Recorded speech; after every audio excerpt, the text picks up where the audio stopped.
All right, hi everyone. My name is Jackie Jibian. I am a senior architect at Appian in customer success. I am also one of the leads for our legacy modernization program. I know you guys have heard a lot about modernization this week. That's why I'm here to talk to you today. And if you're in the right place, you are here to learn about how you take all of your existing project artifacts and turn them into working apps. So, to get started, let's make sure that we're aligned. Now, I know you know I'm going to talk about Composer at some point. Obviously, right? Composer is Appian's answer to spec-driven development. However, I'm going to spend a considerable amount of time not talking about Composer before we get to it. And I'm really going to emphasize why what you put into Composer is just as important as using Composer itself.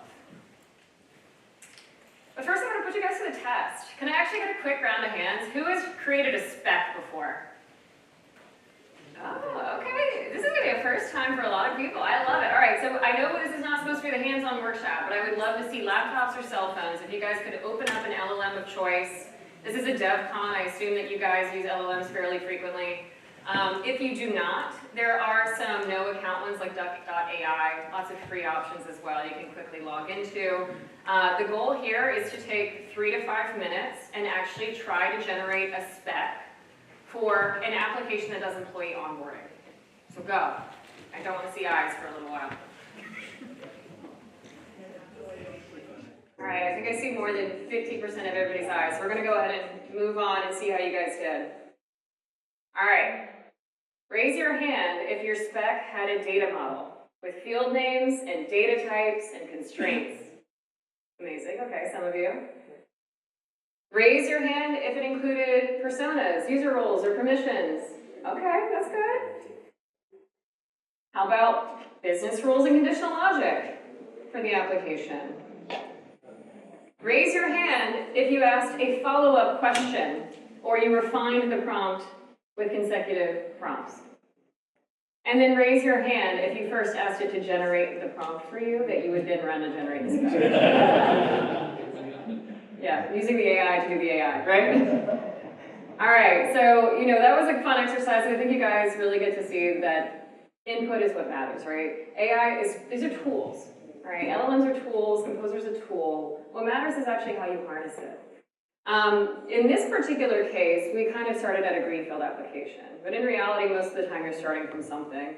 It really could be that old Visio diagram that somebody put together in 2014. It could be the user guide that's collecting dust. It could be that macro-enabled workbook that's powering your entire business. Or it could actually be the code itself, right? The system itself is that legacy artifact. So that's why this is called From Project Artifacts to Working Apps. So here's an example prompt. I talked about writing a prompt for a prompt. This is actually something that we really do commonly when we're trying to generate spec, right? So you see here I have a good example. You are an expert Appian solution architect. Your task is to develop spec, right? So you can say, okay, this is what I want you to do, give clear intent, and these are the sections I want you to fill out.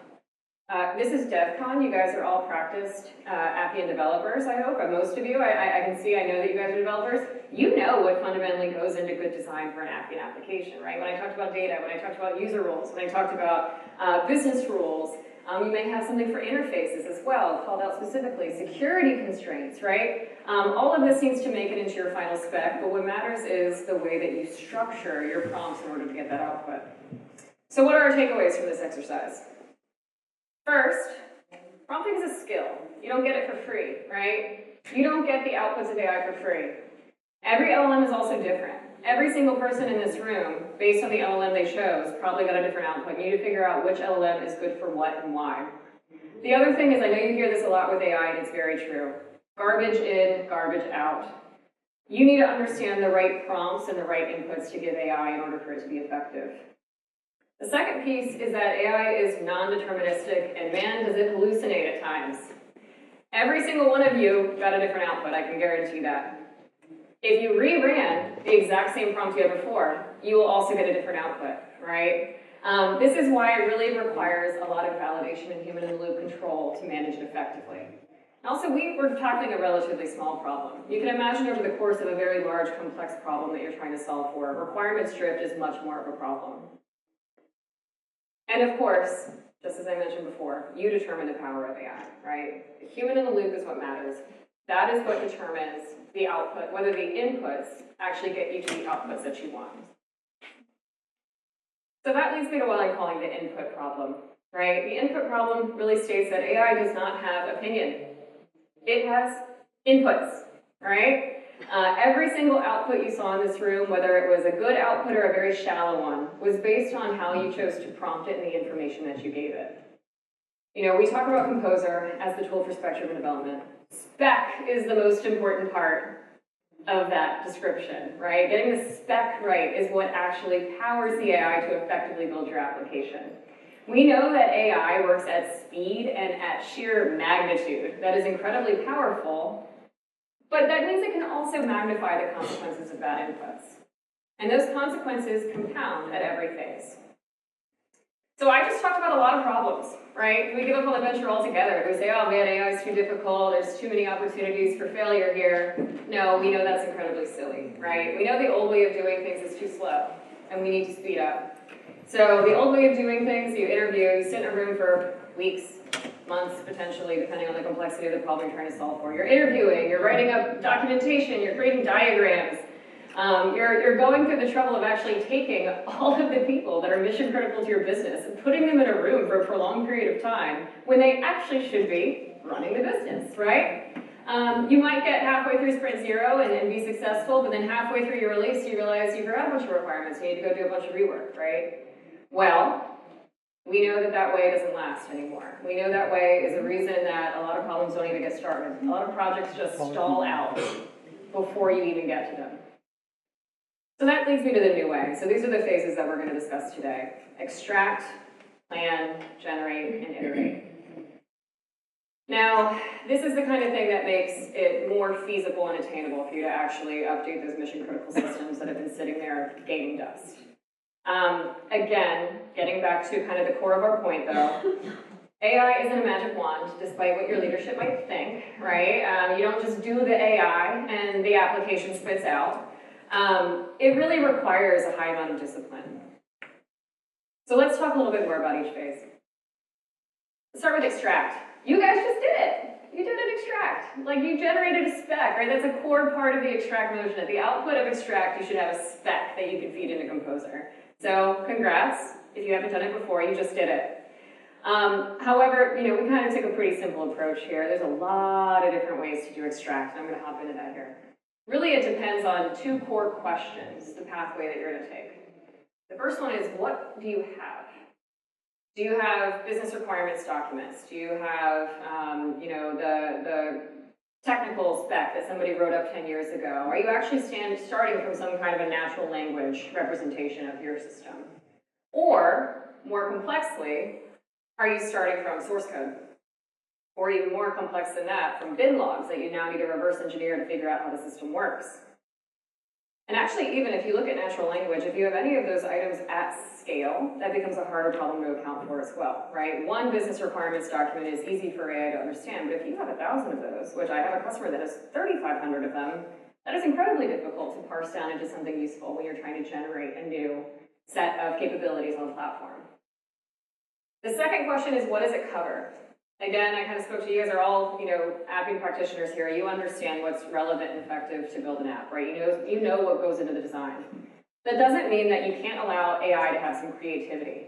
So let's say I don't like my data model and I actually want to have a new one. I can ask AI to leverage best practice in order to generate a spec that follows kind of, you know, what other organizations do, right? So in that employee onboarding use case, a common use case. There's a lot of information you can find out there on the internet about that. You can prompt it to say, create this based on best practices and what we see in the field for this size organization, this kind of complexity, right?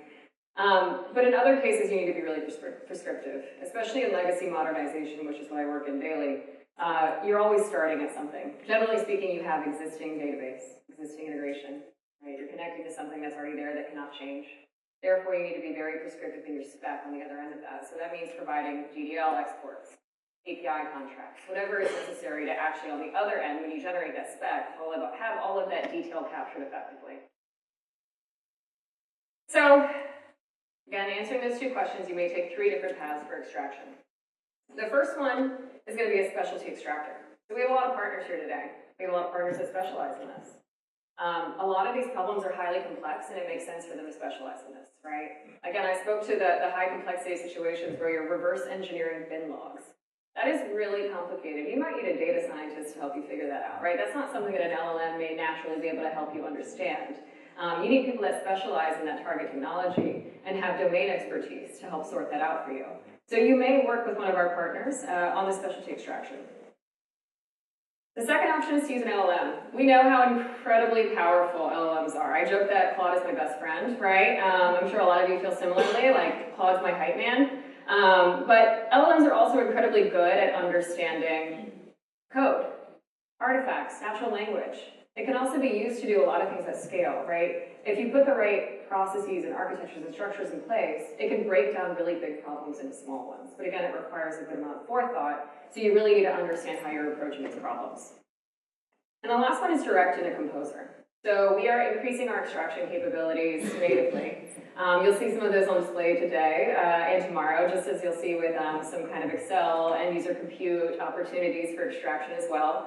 But one of the reasons why you would consider going straight into Composer rather than pre-processing is because Composer understands Appian, fundamentally, right? It knows the things to grab for in your source documentation, because it has the context to do so, right? The other thing too, as those that use AI frequently know, the more you iterate with AI, sometimes the further it drifts. So if you go straight into Composer, ideally you've taken fewer hops and therefore have less drift.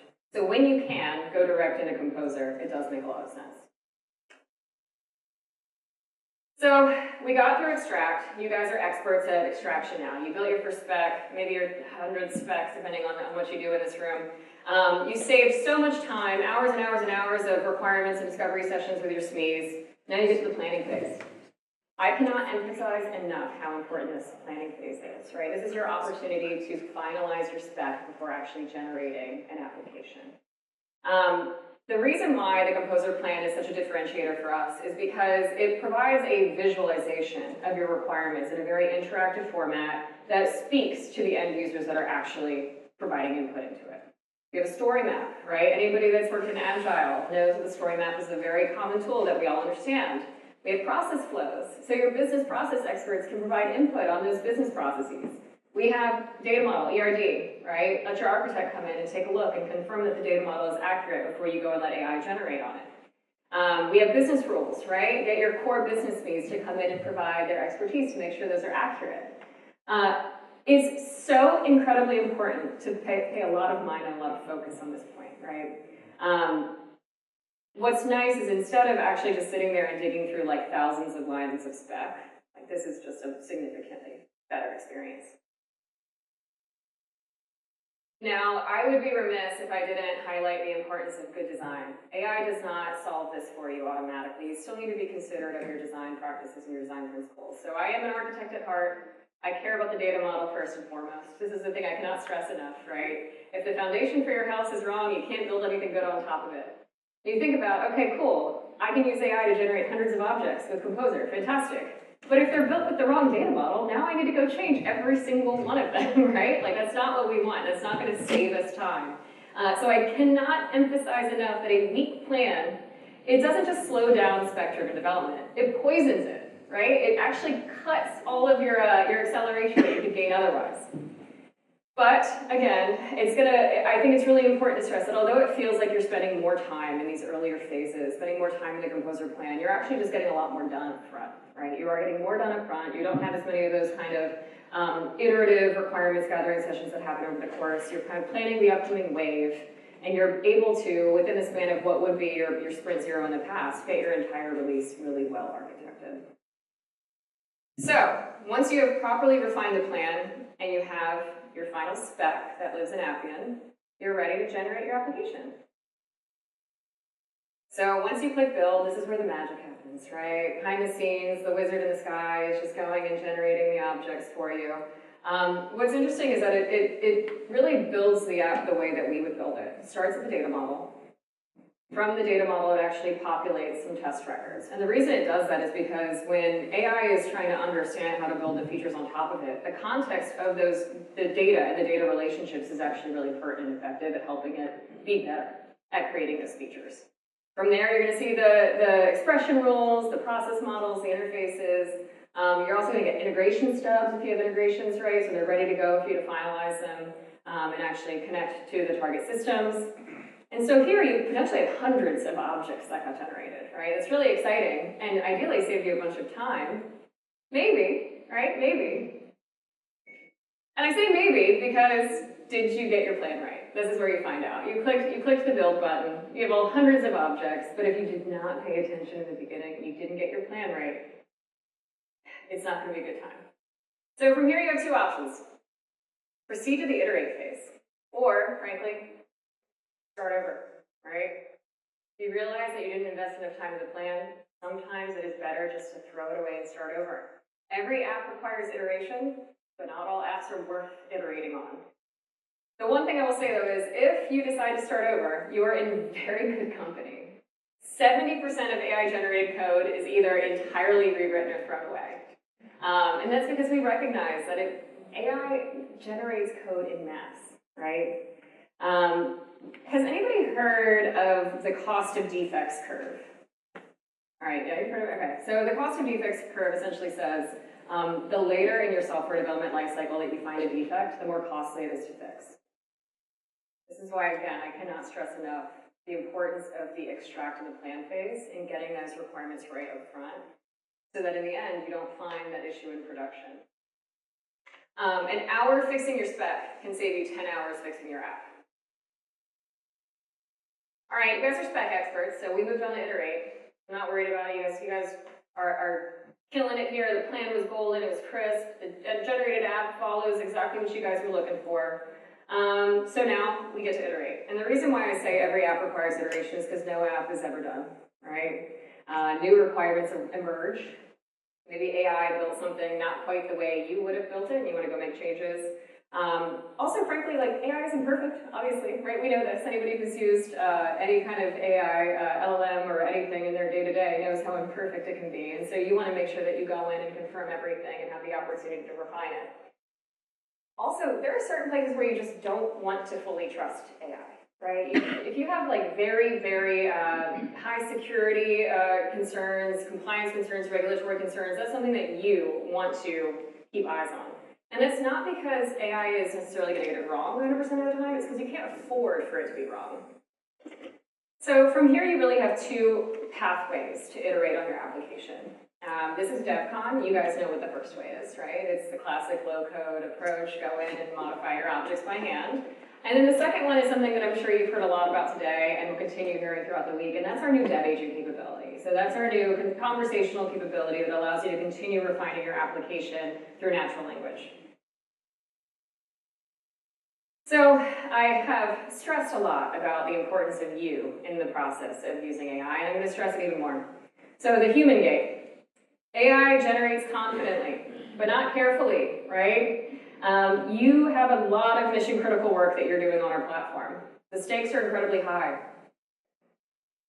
Testing becomes more important instead of less.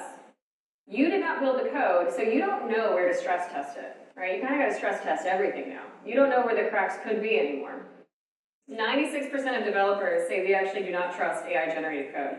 That's kind of an appallingly high number, I will admit. However, I think it's a good instinct, right? Because it means that they recognize that it's a tool. It's not a magic wand. It's something that they need to learn how to harness effectively and then go in and validate that everything is working as it's supposed to.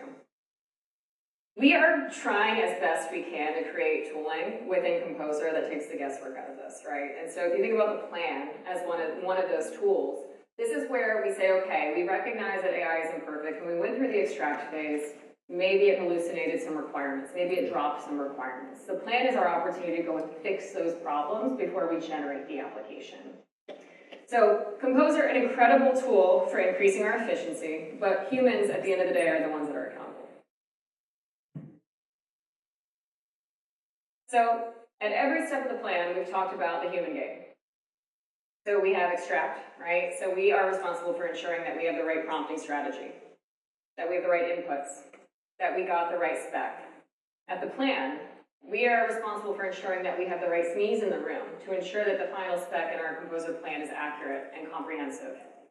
At generation, It's another opportunity for us to confirm that we got it right. Does the scaffolding of this application match the target system that we actually want to build? And then on iteration, really that's everything that gets you to production, right? Did we test it? Did we validate it? Did we get sign-off?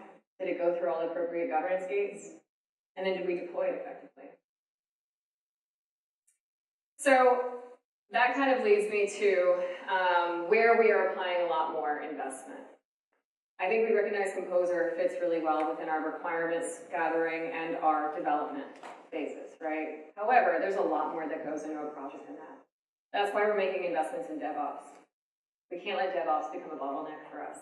We're making investments with ALM integrations, starting with the Jira integration so that we can have bi-directional user stories coming in and out of Composer and into your system. We're also going to incorporate best practices into Composer. So you'll have an opportunity to essentially upload what your best practices are into Composer so that you can then have the output generated objects follow those best practices accordingly. And then most importantly, for me at least, is testing, right? Testing becomes a major bottleneck when code is created very quickly, and we want to prevent that from getting you into production fast. So I think that takes us to our final takeaways, and then I'll open it up for questions. The final takeaways that I have for you is, number one, spec creation is a skill, right? This is a skill. You need to get good at it at some point here. Whether you want to be good at it today or you need to be good at it 6 months from now, you need to be good at it. And at the very least, if nothing else, it's going to help you with your prompting. The prompting is going to be relevant and helpful to you in a lot of different ways as a technologist in the space. The second thing is that the outputs are only as good as the inputs. You learned that one the hard way. And that you still control the outcomes. And it's really important for you guys to realize that AI only works when you use it effectively. So I'll open it up for questions.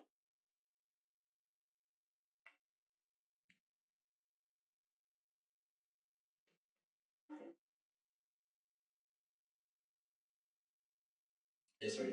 So you mentioned that in the future there will be an ability to kind of feed best practices to the composer. Like, what would that look like? So, for instance, we have like a bunch of best practices we've documented in Appian in a site that we built, so it's all a record type. Like, would that be something we could just point it to? You guys are very sophisticated, I will say. To have your best practices in a record like that, that's very impressive. I don't know exactly what this is going to look like, to be honest with you. You'll have to bug one of the PMs tomorrow about this. But all I know is, like, you think of things like naming convention, right? Like, this is kind of a step forward towards having the concept of like a steering or a constitution that you would have in a system like Hero when you're doing spec-driven development. So we imagine it's probably going to start smaller scale with, like, you know, naming conventions, but some kind of smaller best practices that you would follow, and then expand to be more design guidance kind of situations. What point do you think you start getting like better validation? Like putting requirements to spec on CLM and A. That's a great question. I hope soon, because I know that's going to be really problematic. One thing that we find with our customers, right, it's actually really interesting. One thing that you're seeing in the AI space is that it does better closest to the people that actually need it, right? So putting it into the hands of business users actually is a pretty interesting prospect with Composer, because if you know the requirements, you should be able to refine them fastest. So the more that we can make it foolproof for everyone who accesses it and provides input into it, the better. I know one thing that we're going live with very soon is a gap analysis capability. So at the very least, you'll be able to see, like, what are the gaps in my app, what are the requirements that I still need in order to effectively generate it. But in terms of conflict resolution, I think that's something that's upcoming.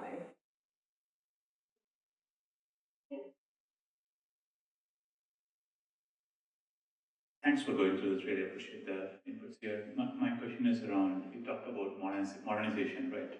What is the roadmap for modernizing our legacy Appian apps? Because we have they are pretty complex application. We're trying to modernize that and trying to see the roadmap for AI Composer for modern. Yeah, that's a great question. It's a very common question that we get a lot, right? Our initial focus has largely been on getting apps from legacy systems into Appian. But we are intending by the end of the year to have an answer to you on being able to actually take your existing legacy Appian application and uplift it. So like CDTs to records transitions, for example, right? That's a really common one we see. People can't actually tap into data fabric right now, which is like a big issue. And we want to make sure that we can get them off of that. And so that is really a kind of a core initiative that we're driving in 2026.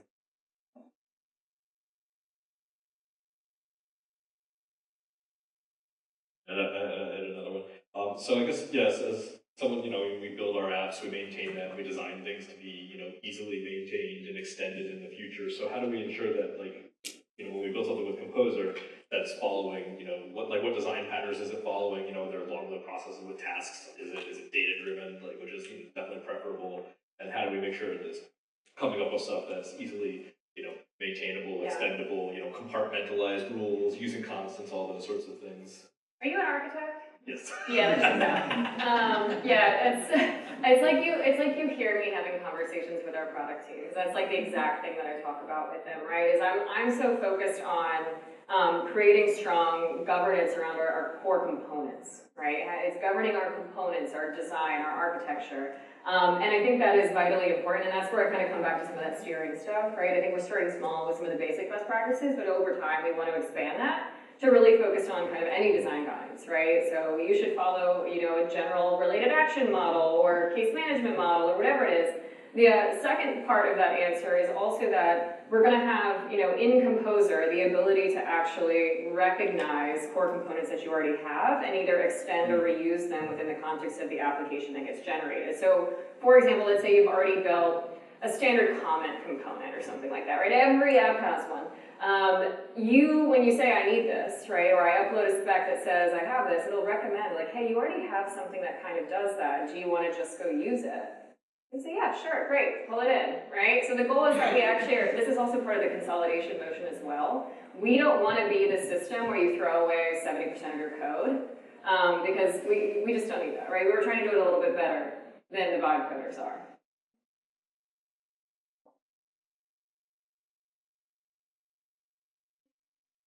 All right, we can keep it short and sweet if you want. Yeah, I got a few more. Okay.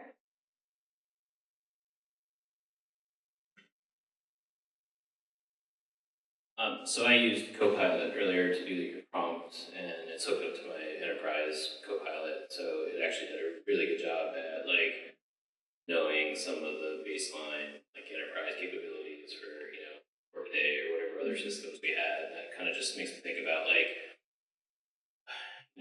Appian as a self-contained system versus in a greater enterprise architecture. So any other thoughts about like documenting an enterprise inventory to know where to cut off what should be an Appian versus in the greater ecosystem? You're also an architect. I pretend to be. As I like to say, we draw lines between squares, right? I think that's a really important thing, and that's actually something that came up this morning in the Partner Product Council that I found really interesting, right?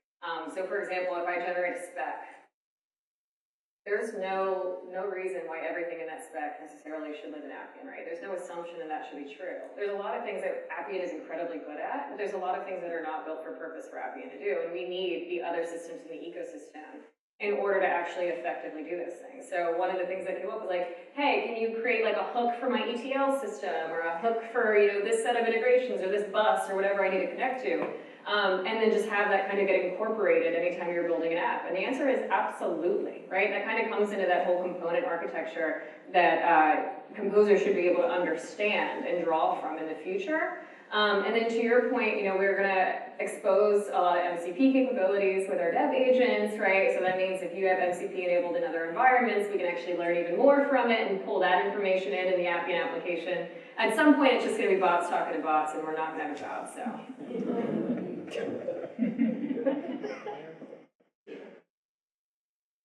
Circling back around to a couple of the points you made, design, getting this in the hands of business, governance.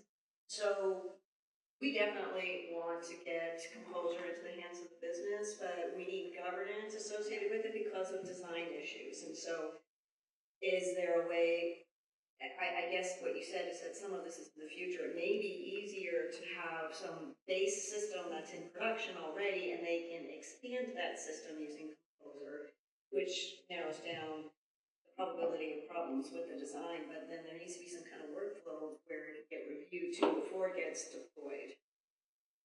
You raised a really excellent point here, and I'm going to be completely honest with you. This stuff is moving so fast, we don't have a good answer for a lot of these things yet, and the market doesn't either, right? A lot of this, that's a common problem. First, we see top-down people saying, do the AI, right? Do the AI, but then don't have anything break in production, right? That's the thing, that's very funny. Or they make it take 6 extra months to get AI approvals for you to even start a project, and then like the project is over before you even started. But to your point around governing this new model, I actually kind of, as part of my full-time job now, I'm executing pilots with customers with this new motion, right? We're trying to learn what the right methodology to actually get something that is governable and creates really good, high-quality results in production. And I don't have the right answer for you yet, I'll be honest. We're still kind of figuring it out because it's moving so fast.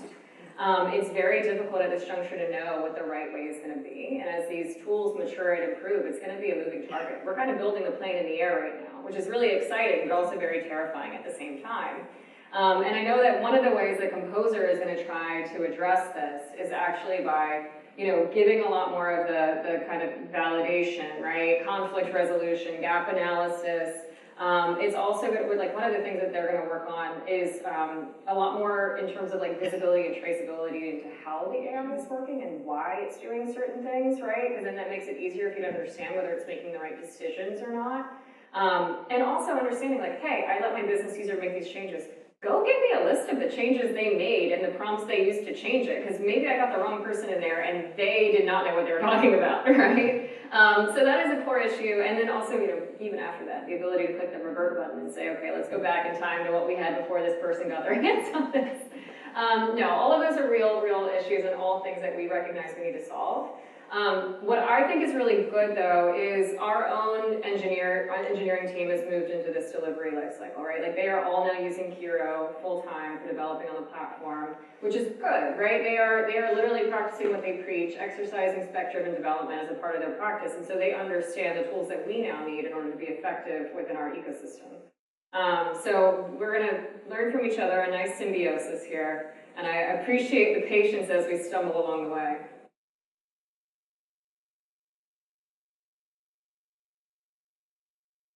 Yeah, we have been using Composer a lot, right? And when data sits in Appian MariaDB, it's working perfectly fine, right? But when it is sitting outside Appian, right, in AWS, especially in unstructured format, right, DynamoDB, that's where, and we don't have sync records that are caching this, like web service pack record, right? That's where I can see there is a struggle on Composer to create that application for a data that sits outside Appian. Well, I have good news for you. No, that's coming. So the reason why, we're executing pilots, as I mentioned before. One of the core pilots that I'm working on right now it's actually an interesting story. In a little time, I'll tell you. So it is Aon, major insurer. They had an old .NET application that nobody knew how it worked. It's 20, 30 years old. Literally, we would ask them for requirements, and they'd go, Jackie, like, I'm going to go read the code too. I have no idea, right? That was the answer. And so we ran through this whole motion with them, extract everything. And this is because this is an older on-premise system that they have. They realize, like, we can't directly connect to this. We need a service-backed architecture to connect to this database that we have.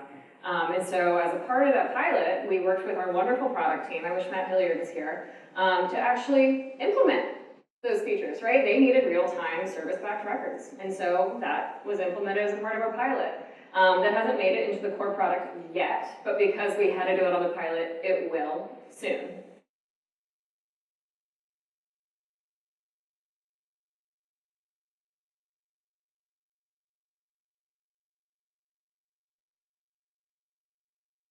Thank you. Can you talk a little bit more about the DevOps, DevSecOps process? Yes. You said GitHub integration. How does it work? So I am probably the last person you should ask about the DevOps piece, but I'll try to tell you at a high level, and then I would recommend you talk to our product manager, Caroline or Kelsey. So my understanding of the way that they're starting on this problem is that they're going to manage merging, right? So we know that we do not have branch and merge. We know that, this is trunk-based architecture. But they want to manage an opportunity for you to have multiple code bases that can merge into the same one, right? So that's one of the first things that they're trying to tackle. I think they're going to look for pure isolation in the future as well, right? I think we recognize this is going to be a bit of a stepping stone to get us to a place where we can manage that more effectively. And then at some point too, I think we recognize, again, we're trying to reduce bottlenecks end to end. We're going to need to talk about CI/CD at some point, right?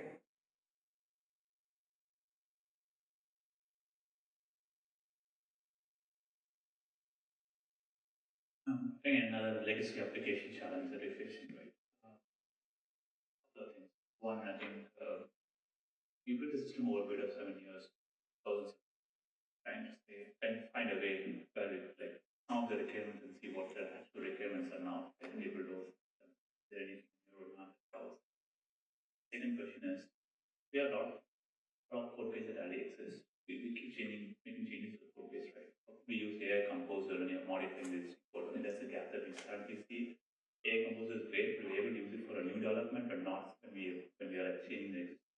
Yeah. If you could throw some light on that, would be. Yeah, absolutely. So as a part of so there's two questions here. The first question is how do we understand a massive old application? The second question is how do I modify a massive old application? So kind of speaking to that legacy Appian discussion, there is plans by, in 2026 to invest in this area to make sure that you can actually document your existing apps and then figure out how to upgrade them, right? Uplift them into the latest features. In the second half of this, you'll be very excited to know that this dev agent capability, as soon as you upgrade, you'll have that option to do that on your existing Appian applications. You actually don't have to start from your plan in that ecosystem in order to use the dev agent to modify. That I'm 20.4 or 26.5. right. Yes.